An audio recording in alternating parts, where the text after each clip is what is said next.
Friends, आपका स्वागत है आपके चैनल ब्रेन फूड में।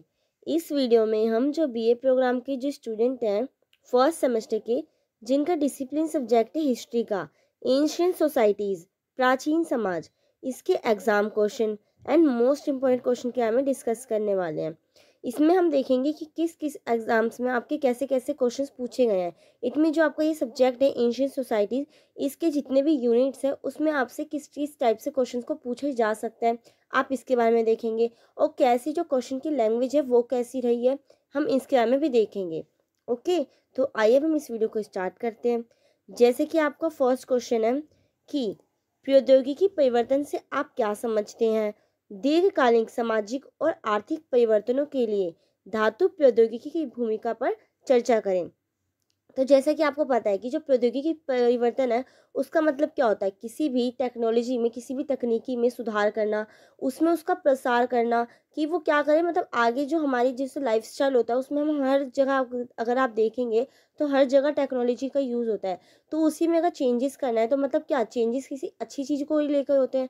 तो वही चीज़ है कि इसमें आपको ये चीज़ बताना है, और वो कैसे हमारे जो लॉन्ग लास्टिंग टाइम पीरियड के लिए वो हमारे सामाजिक और आर्थिक परिवर्तनों के लिए भी उत्तरदायी है। इसके बारे में आपको बताना है कि कैसे जो धातु प्रौद्योगिकी है इसकी भूमिका के बारे में बताना है आपके सामाजिक और आर्थिक क्षेत्र में। जैसे कि आप देखते हैं कि सामाजिक क्षेत्र में किस टाइप से आप देख सकते हैं, आजकल जो भी काम होते हैं हमारे उस पे सोशल लेवल पे, वो भी हमारे किसके थ्रू होते हैं, प्रौद्योगिकी के थ्रू होते हैं। या फिर हमारा जो आर्थिक उस आर्थिक स्तर पे हो गया, वो भी जो भी काम कर रहे हैं आप, अपनी जो उद्योग हो गया, व्यापार हो गया, इसके अंदर भी क्या होती है, टेक्नोलॉजी इन्वॉल्व होती है। तो यही इसके अंदर आपको इसके बारे में डिस्कस करना है। तो आप देख लेना कि इसके अंदर किस टाइप से आपको एक्सप्लेन करके क्या क्या पॉइंट्स आपको ऐड ऑन करने हैं। मैंने आपको एक हिंट दे दिया कि हाँ, इसके अंदर आपको ये चीज़ें लिखनी है, कि आपको एक क्वेश्चन का ओवरव्यू मिल जाए कि हाँ, इस क्वेश्चन की आंसर में हम इन पॉइंट्स को डाल सकते हैं। कि प्रौद्योगिकी का मतलब क्या होता है, प्रौद्योगिकी परिवर्तन से का कि किसी भी तकनीकी में सुधार करना, उसका प्रचार प्रसार करना एक तरीके से। नेक्स्ट क्वेश्चन है आपका क्वेश्चन सेकंड कि सभ्यताओं के उत्कर्ष तथा विकास के लिए जिम्मेदार महत्वपूर्ण कारणों की चर्चा करनी है। जो सभ्यताएं थी उनका विकास किस टाइप से हुआ था। तो आप जानते हैं कि कोई भी सभ्यता तभी पनपती है जहाँ पर आपको सभी चीज़ें क्या हो, सभी फैसिलिटीज़ वहाँ पे प्रोवाइड हो। जैसे कि आपने देखा भी था जब आपने कांस्य युग पढ़ा था, हड़प्पा सभ्यता के बारे में, तभी भी आपने देखा था कि जो वो सभ्यता थी वो कहाँ पे फली फूली थी, वो आपकी सिंधु नदी के आसपास फली फूली थी। जो हड़प्पा था वो तो आपकी रावी नदी, और जो मोहनजोदड़ो था वो आपकी सिंधु नदी के पास था। तो वही चीज़ है, तो कोई भी सभ्यता तभी वहीं वो होती है, फली फूलती है, जहाँ पर क्या होता है, एक तरीके से देखा जाए तो सभी जो आपका एनवायरमेंटल जो इशू है ना, वो चीज़ वहाँ पे ना देखने को मिले। आपको इस सभी तरीके से जो आपकी नीड्स है वो फुलफिल हो रही हो, आपको खाना, पेड़ पौधे, आपको रहने के लिए स्थान, मतलब हर चीज़ें प्रोवाइड हो, आप वहीं पे रहना पसंद करेंगे। तो उसी टाइप से इसने बोला है कि सभ्यताओं के उत्कर्ष तथा विकास के लिए जिम्मेदार महत्वपूर्ण कारणों की आपको चर्चा करनी है। तो आप डिस्कस करके अच्छे से लिख सकते हैं। इसके अंदर मैंने आपको जो आपका हड़प्पा सभ्यता है उसमें पढ़ाया है, उसके अंदर भी मैंने आपको इसके अच्छे से पॉइंट्स लिखवा रखे हैं। अब हम पढ़ते हैं क्वेश्चन थर्ड कि कांस्य युगीन हड़प्पा तथा चीन सांग में सभ्यता के विभिन्न चरणों की चर्चा करनी है। तो कांस्य, जैसे कि मैंने आपको बताया था कि हड़प्पा सभ्यता को कांस्य युगीन सभ्यता क्यों कहते हैं, क्योंकि उस टाइम पे जितनी भी जो प्रोडक्ट्स होते थे, जो भी धातु बनाई जाती थी, वो मोस्ट ऑफ दी किससे बनती थी। उस टाइम पे जो कांस्य का जो धातु थी ना, उसका बहुत उस पे चरम तौर पे ना इसका इस्तेमाल ज़्यादा मैक्सिमम तौर पे किया जाता था।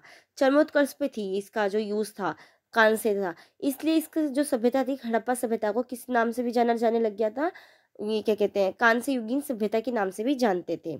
और जो चीन सांग जो सभ्यता के विभिन्न चिन्ह है, मैंने आपको बताया था कि जो चीन में जो सभ्यता थी वो कहाँ पे थी, पीली नदी के पास थी, जो हांगपो हो के नदी के किनारे पे बसी हुई थी जो चीन में जो सभ्यता थी। इसमें क्या था, इसमें ये था कि आपके ना जो वो थे ना राजवंश, वो मतलब उन्होंने उन्होंने सभ्यता का वो करते थे, विकास करते थे।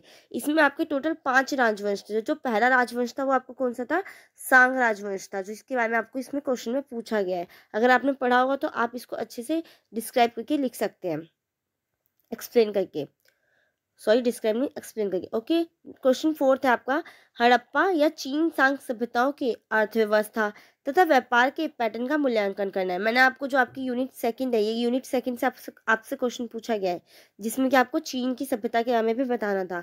उसमें मैंने आपको व्यापार के पैटर्न के बारे में भी बता रखा है, आप उसके अंदर देख लेना, ठीक है, कि वहाँ पे किस टाइप से जो थे ना जो प्रोडक्ट्स थे वो किस टाइप से बनाए जाते थे, किन धातुओं से बनाए जाते थे, कि मिट्टी का, पहले मिट्टी के प्रोडक्ट को मतलब कि क्या कहते हैं, मिट्टी से बनाते थे, फिर मिट्टी को क्या करते थे, पकाते थे। मैंने उसके अंदर आपको अच्छे से बता रखा है, आप उस यूनिट को देख लेना। एक बार आपको देखने से ही वो चीज़ें सारी चीज़ें क्लियर हो जाएंगी। क्वेश्चन 5 है आपका कि प्रारंभिक लेखन प्रणालियों की उत्पत्ति ने सभ्यताओं के विकास को कैसे प्रभावित किया। मेसोपोटामिया अथवा मिस्र की सभ्यताओं के संदर्भ में इसमें क्या करना है, आपको चर्चा करनी है। तो जैसे आपके आपके इसके अंदर आपको मेसोपोटामिया की सभ्यता के बारे में बताना और मिस्र की सभ्यता के बारे में आपको इसके अंदर एक्सप्लेन करना है। नेक्स्ट क्वेश्चन आपका क्वेश्चन 6 है कि मेसोपोटामिया या मिस्र में कांस्य युग की सभ्यताओं के उद्भव में पारिस्थितिक और अन्य कारकों के महत्व पर मूल्यांकन करना है। क्वेश्चन 7 है आपका मीनो तथा माइसिन सभ्यता के सामाजिक, आर्थिक और सांस्कृतिक विकास की चर्चा करें। क्वेश्चन 8 आपका हमेशा आपका पेपर में ना एक क्वेश्चन ऐसा जरूर आएगा, चाहे आपका कोई सा भी हो, आपका चाहे इकोनॉमिक्स का सब्जेक्ट हो, चाहे फिर आपका वो पोल साइंस का सब्जेक्ट हो या हिस्ट्री का हो। इन सब सब्जेक्ट्स में अगर आप देखेंगे ना तो कभी भी आपके ना इस टाइप के क्वेश्चन जरूर बन के आते हैं, ठीक है, कि जिसमें से आपको किसी दो के बारे में शॉर्ट एक्सप्लेनेशन देनी होती है। ये आपके अगर 15 मार्क्स के होते हैं ना, अगर मान लीजिए कि 15 मार्क्स का आपका हो गया क्वेश्चन 8, तो इसमें ना एक क्वेश्चन तो आपको 7 मार्क्स का होता है, मतलब एक की एक्सप्लेनेशन, और एक होता है आपका 8 मार्क्स का। इस टाइप से जो मार्क्स होते हैं ना ये डिस्ट्रीब्यूट होते हैं, तो इस टाइप से हम देखेंगे। फिर आपसे इसमें 4 देने के ऑप्शन, इसमें से आपको किसी दो के बारे में एक्सप्लेन करना होगा। जैसे कि इसमें फर्स्ट आपका है कि धातु प्रौद्योगिकी पर वाद विवाद करें, या फिर आप कांस्य युग के स्रोत के बारे में भी इसमें बता सकते हैं। नेक्स्ट है आपका जो थर्ड पार्ट है, शहरी समाज की विशेषताएं बतानी है, या फिर आप इसमें मिनोअन और माइसिन सभ्यताओं की कला व वास्तुकला के भी एक्सप्लेनेशन दे सकते हैं। तो इस टाइप के क्वेश्चन से आपने देख लिया कि किस किस चैप्टर से आपके कैसे कैसे क्वेश्चन आ सकते हैं। तो आई होप आपको ये वीडियो अच्छी लगी हो और यूज़फुल भी लगी हो, कि हाँ आपके वो आपकी यूज़ में आई ये वीडियो, कि आपसे एग्जाम्स में कैसे कैसे क्वेश्चन, मेरा पर्पज़ यही था आपको दिखाना कि आपके एग्जाम्स में कैसे कैसे क्वेश्चंस वो हो रहे हैं, आ रहे हैं, तो आप इसके लिए पहले से प्रिपेयर हो जाएं। थैंक यू सो मच इस वीडियो को एंड तक देखने के लिए। अब हम मिलते हैं नेक्स्ट वीडियो में, जब तक के लिए बाय।